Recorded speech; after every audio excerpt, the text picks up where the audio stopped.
لاباس عليكم بخير؟ كنتمنى تكونوا في احسن الاحوال. نتوما كتشوفوا هذا الفيديو جديد. كنعتذر على الغيبه، كان عندي مشاكل تقنيه. اليوم غادي نوجد معكم واحد الخبز اللي هو ديال تركيا، كيجي رائع. نحتاجو ليه كاس الحليب وكاس الزيت وكاس الماء سخون. نحتاج ليه معلقه سكر ومعلقه صغيره ديال الملح. كنحتاج ليه الخميره، كنحتاج ليه جوج زلايف ديال الفورص. والتزيين كنحتاج بياض بيضه و زجلان. يمكن لكم تعوضوه بالشوفان ولا بزرية الكتان. غنبداو على بركه الله. كما قلت لكم، كاس ديال الحليب، كاس الزيت العنبه، كاس ديال الماء، يعني السوائل كنبداو بها هي الاولى. كنضيفوا الخميره ملعقتان، انا عندي المعلقه الاولى والثانيه. كنزيد عليهم ملعقه كبيره من السنيده باش تعطينا اللون وكيتحمر بسرعه. ما نكتبش لكم، كيجي خفيف وكيجي زوين بزاف، غادي يعجبكم انا متاكده. يمكن لكم ترافقوا به كيدار في الكوتي ولا في الفطور، كيوجد دغيا، ياخذ بزاف ديال الوقت. انا من بعد ما خليته يرتاح واحد شويه، تقريبا خليته يرتاح شي 2 دقائق على ما تفاعلت الخميره مع الزيت. وغادي نبدا نضيف عليه هو. من بعد داز 2 دقائق غادي نزيد عليه ملعقه صغيره ديال الملح كما كتشوفوا.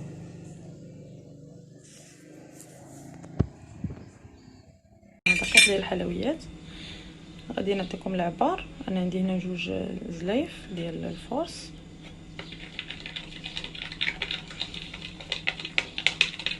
غتبقاو تضيفوا حتى يبان لكم مجمع.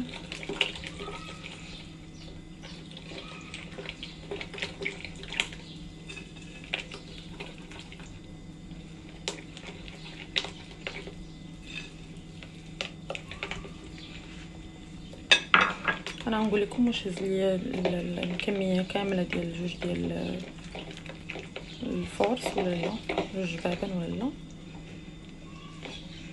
العجينه ديالو كتجي زوينه وكيجي خفيف، غادي يعجبكم بزاف. حتى في المنظر كيجي رائع.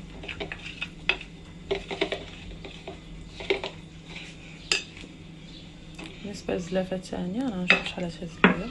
جو بونس تهزوا ليا كامل، قدر كاع يخصني شي شويه.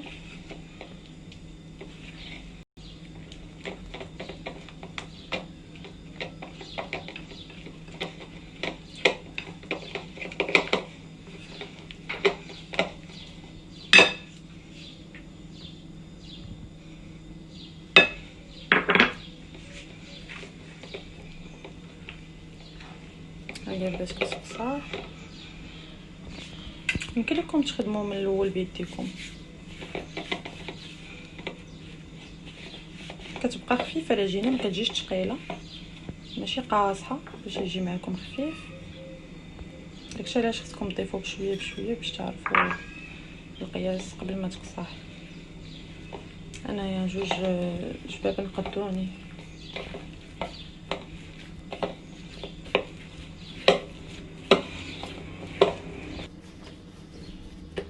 انا جمعتها في السطح حتى كان مغسول. شوفوا كيفاش كتكون خفيفه، ما كتكونش قاصحه وما كتكونش خفيفه بزاف. تقريبا شي ساعه.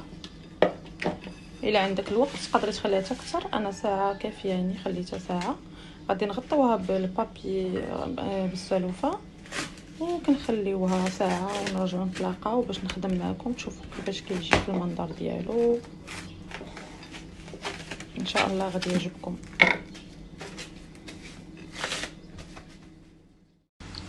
من بعد ما طلعت لي العجينه هانتوما كيف تشوفوا كيفاش كتجي خفيفه. شوفوا كيفاش كتجي.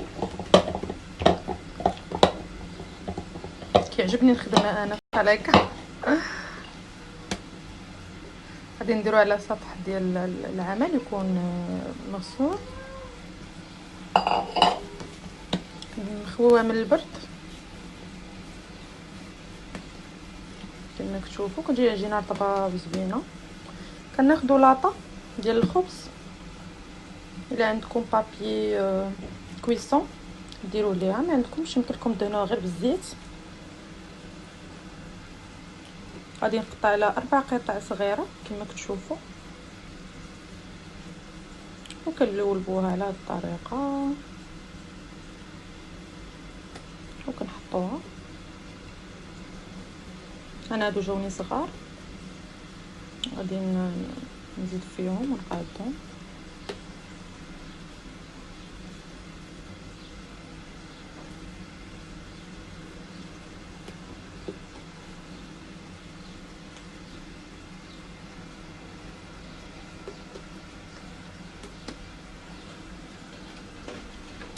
كما قلت لكم عندي صفار ديال البيضه للتزيين، غادي نبسطوها مزيان. شوفوا معايا الطريقه، انا كتعجبني شويه تبقى غليظه، ما غاديش نبسطها مزيان. الا كنتو كتبغيو نتوما الخبز رقيق يمكن لكم ترقوا اكثر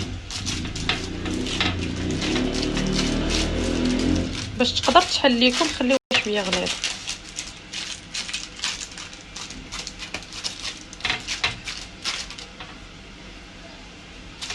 ندير الثانيه. البنات انا خليته ارتاح واحد 10 ديال الدقائق وكناخذ ساهله، كيجي زوين المنيضال ديالو. نتوما غتشوفوا في الاخر كيفاش غادي يجي. هانتوما انا غندير معكم واحد عن قرب باش تشوفوا مزيان.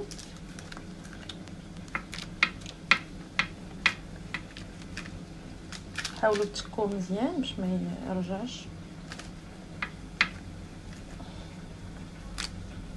كديروهم هكا في الجنب على هذا الشكل. وكناخذوا صفار البيض كما قلت لكم، وغادي نديرو في التزيين باش كيعطي داك لا بريونس وديك كيجي محمر.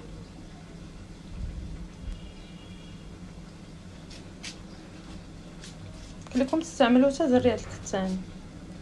انا عندي دابا غير الزلجلان نقضي بالموجود وصافي. الشوفان كاين اللي كيدير فيه حتى الشوفان، اي حاجه بغيتي تزيني بها عندك الحريه.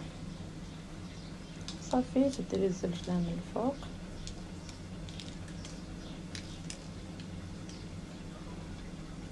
كنكونوا مسخنين الفرن على درجه حراره مرتفعه بحال الخبز، بحال الطياب ديال الخبز اللي كديروا ديما، يكون سخون مزيان. صافي وكندخلوه. انا خرج لي 4 ديال الكريسات، انا اللاطه عندي صغيره.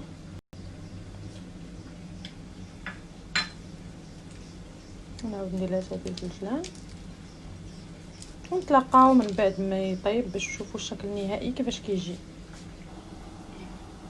كيف ما كتشوفوا معايا انا خرجت الخبز ديالي، شوفوا كيفاش كيجي فش ومحمر. انا غادي نحلو لكم باش تشوفوا من الداخل كيفاش كيجي. هانتوما شوفوا من الداخل كيجي خفيف وهشيش رائع. يمكن لكم ديروا به الكوتي، يمكن لكم تغمسوا به ولا اي حاجه، غادي ينال اعجابكم. شوفوا من الداخل كيجي خفيف وهشيش رائع.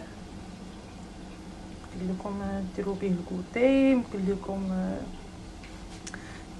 تغمسوا به ولا اي حاجه، غادي ينال اعجابكم. كنتمنى يعجبكم، متبخلوش عليا بالاشتراك وبلي جيم وبلي كومونتير اذا اقتضى الامر.